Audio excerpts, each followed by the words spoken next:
Hello, everybody. Welcome. In this video, we are going to talk about the Mahatma Gandhi life sketch. तो 2 अक्टूबर को उनका जन्म हुआ था 1869 को एंड पोरबंदर इन गुजरात में। हाँ, एंड उन्होंने 10 पास करके वो इंग्लैंड चले गए थे लॉ की स्टडी करने के लिए। एंड उसके बाद जब वो वहाँ से आए, उन्होंने एज अ लीगल एडवाइज़र काम किया साउथ अफ्रीका में। जब उन्होंने देखा वहाँ पे बहुत ज़्यादा डिस्क्रिमिनेशन हो रहा है तो उन्होंने उसके खिलाफ आवाज़ भी उठाई थी। एंड फिर जब वो वहाँ से आए, साउथ अफ्रीका से वहाँ से आए, तो उन्होंने देखा कि हमारे देश में तो बहुत ही गड़बड़ चल रही है। तो उन्होंने क्या किया, भ्रमण किया, भारत भ्रमण किया। 2 साल भ्रमण करके उन्होंने ये देखा कि हमारे देश की तो बहुत गंदी हालत है। उन्होंने ये फैसला किया कि हमें देश को आज़ाद करना है तो हमें इनके साथ संगठित होना पड़ेगा। उन्होंने अपने जीवन में ये समझाने के लिए कि भाई सबकी मदद करनी चाहिए, सर्विस टू ह्यूमैनिटी, सच का साथ देना चाहिए, कभी भी अहिंसा नहीं करनी चाहिए। और अलॉन्ग विद दिस उनकी फ़िलॉसफ़ी सबसे पहले तो हमें पता होनी चाहिए कि आइडियलिज़म थी। वो आइडियाज़ पे बिलीव करते थे, वो गॉड पे बिलीव करते थे कि आइडिया एग्जिस्ट करते हैं। एंड हम देखते हैं कि वो आगे अगर हम देखें तो sense of humanity, human unity sorry sense of human unity क्या होती है कि भाई हम एक हैं। उन्होंने ही ये बात दिलाई थी हमको याद कि भाई we are one, right. Truth बोलना चाहिए, सच बोलना चाहिए हमेशा, कभी भी झूठ झूठ के कभी पैर नहीं होते, हमने सुना ही है। तो सत्य, अहिंसा और प्रेम, भाईचारा या फिर सत्याग्रह, ये सब उनके एक की वर्ड्स हैं जो कि वो उनकी फ़िलॉसफ़ी को दर्शाते हैं। उन्होंने ये भी कहा कि भाई सर्विस टू ह्यूमैनिटी, हमें सर्विस करनी चाहिए। हम आप देखते हो इतने सारे आंदोलन या फिर उनमें पार्टिसिपेट करना, ये एक ह्यूमैनिटी की ही बात होती है, ठीक है ना।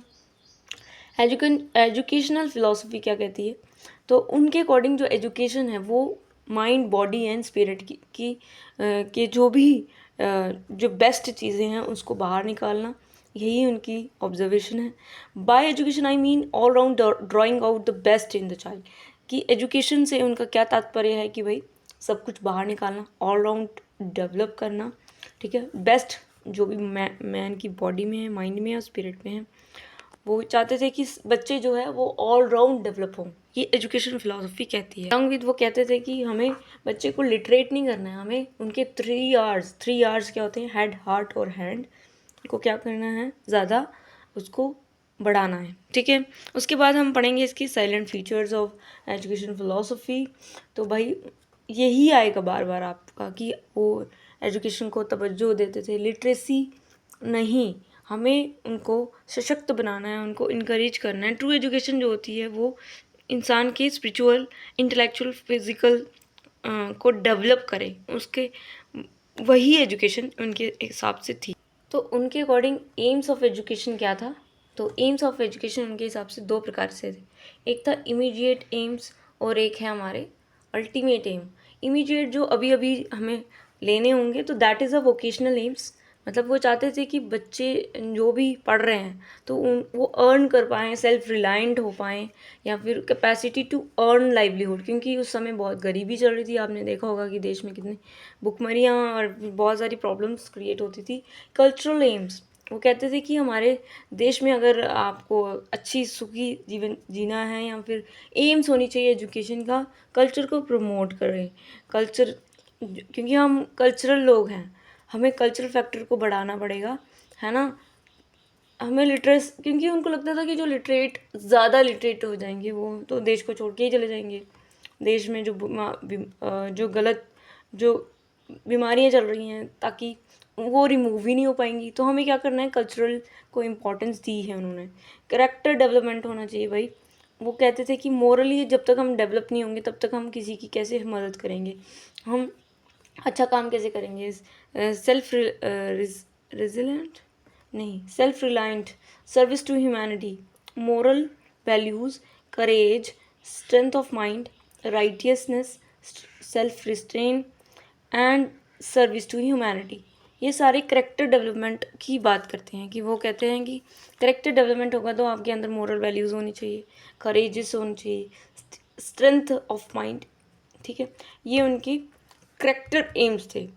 पहला हमने क्या पढ़ा, vocational aims, cultural aims and along with character aim. Next हम पढ़ेंगे कि परफेक्ट डेवलपमेंट एम, मतलब बॉडी माइंड एंड साउंड, इसको ही हमें क्या करना है, प्रमोट करना है। वो कहते थे कि जो लेबर है उसकी डिग्निटी नहीं खोनी चाहिए, हमेशा उसको वो जितना भी काम कर रहा है उसको उसके वेजेस उतने मिलने चाहिए। वो ये भी कहते थे कि हमें ट्रेन होना पड़ेगा अपने देश को चलाने के लिए। इंडिविजुअल और सोशल एम इन्होंने ऐसे बात की। जब वो अल्टीमेट एम की बात करते हैं तो स्पिरिचुअल एम की बात की, सेल्फ रियलाइजेशन होनी चाहिए, है ना। सेल्फ रियलाइजेशन क्या होती है कि आत्मा की अनुभूति, वही आइडियलिज्म की बात यहाँ पे होगी कि वो आइडियलिज्म को मानते थे और उसी के ऊपर चले। वैष्णव धर्म जो आपने सुना होगा वो मानते थे। उसके बाद करिकुलम उन्होंने क्या सजेस्ट किया, तो बेसिक क्राफ्ट बच्चों को सिखाइए, जैसे कि gardening, leather work, spinning, weaving, would work. और ये सब क्यों सिखाना चाहते थे, क्योंकि वो चाहते थे कि देश में जो हैंडीक्राफ्ट है वो बढ़े, वो ख़त्म ना हो। क्योंकि हम वेस्टर्न एजुकेशन ले लेंगे तो ये तो चला ही जाएगा ना, ये इसको नहीं छोड़ना है, इसको ग्रैब करके रखना है। मदर टंग का यूज़ करें, जब इंस्ट्रक्शन दे रहा है टीचर तो मदर टंग का यूज़ करें, ताकि मदर टंग वो खोने का डर उसे ना रहे। अर्थमेटिक मतलब इतना मैथ्स पढ़ लो कि आप अपना जीवन यापन कर सको। एंड उसके बाद लाइफ सिचुएशन के साथ जोड़ के देखिए, कोरिलेशन करके देखिए। मेथड्स पढ़ेंगे, मेथड्स क्या कहे उन्होंने, मेथड्स ऑफ टीचिंग क्या बात की। मेथड्स की बात करें तो उन्होंने कहा कि भाई एजुकेशन वही दो जो क्राफ्ट के थ्रू दी जाए, ताकि बच्चा एक्टिविटी सीखे। मेथड्स में आता है सबसे पहले क्राफ्ट के थ्रू पढ़ाना, मदर टंग को नहीं छोड़ना, as a medium of instruction mother tongue रहनी चाहिए। एक्टिविटी मेथड को उन्होंने प्रमोट किया कि एक्टिविटी करवाइए और बच्चे को क्रिएटिव बनाइए, ना कि बुकिश। लर्निंग बाय डूइंग की बात की उन्होंने कि लर्निंग होनी चाहिए, करके सीखो। कोरिलेशन बिठाइए, कैसे एक्ट जो क्राफ्ट है और जो बुक्स में जो लिखा हुआ है उसका कैसे कोरिलेशन हो सकता है, इंटीग्रेट करिए। प्रिंसिपल ऑफ इंटीग्रेशन क्या कहलाते हैं कि दो और दो तीन सब्जेक्ट मिलके इंटीग्रेट हों, उनकी जो कॉन्सेप्ट हो वो इंटीग्रेटेड हों। जैसे सोशल साइंस होती है तो वो कितनी इंटीग्रेशन में होती है। लेक्चर मेथड मतलब कि लेक्चर दीजिए, बच्चों के साथ डिस्कशन कीजिए, क्वेश्चनिंग कीजिए एंड प्रमोट कीजिए कोऑपरेटिव एक्टिविटी को। एंड उसके बाद हम बात करेंगे कि डिसिप्लिन की भी बात करते हैं। डिसिप्लिन सेल्फ डिसिप्लिन होना चाहिए। वो कहते हैं कि हमारे अंदर बी फीलिंग होनी चाहिए कि हम एक हैं। टीचर के बारे में उन्होंने कहा कि भाई टीचर जो है वो वेल ट्रेंड होना चाहिए, उसे नॉलेज होनी चाहिए। ऐसा नहीं है कि कहीं से भी उठ के आ गया, प्रोफिशिएंट होना चाहिए बिल्कुल। कम्युनिकेशन लेवल उसका प्योर होना चाहिए, फेथ होना चाहिए उसके अंदर, पैट्रियोटिक होना चाहिए, sorry guys, character and nationalist होना चाहिए, आउटलुक होना चाहिए, ठीक है। नेशनलिस्ट मतलब देश के लिए प्रेम होना चाहिए, राष्ट्रीयता होनी चाहिए, देशभक्ति होनी चाहिए, एक तरीके का भगत सिंह होना चाहिए और काम के लिए मर मिटना चाहिए।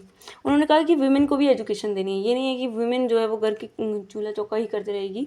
माई greatest hope in the women, वो कहते थे कि मेरी जो आशा है वो वुमेन में है कि भाई वो भी कुछ कर लेगी अपने जीवन में।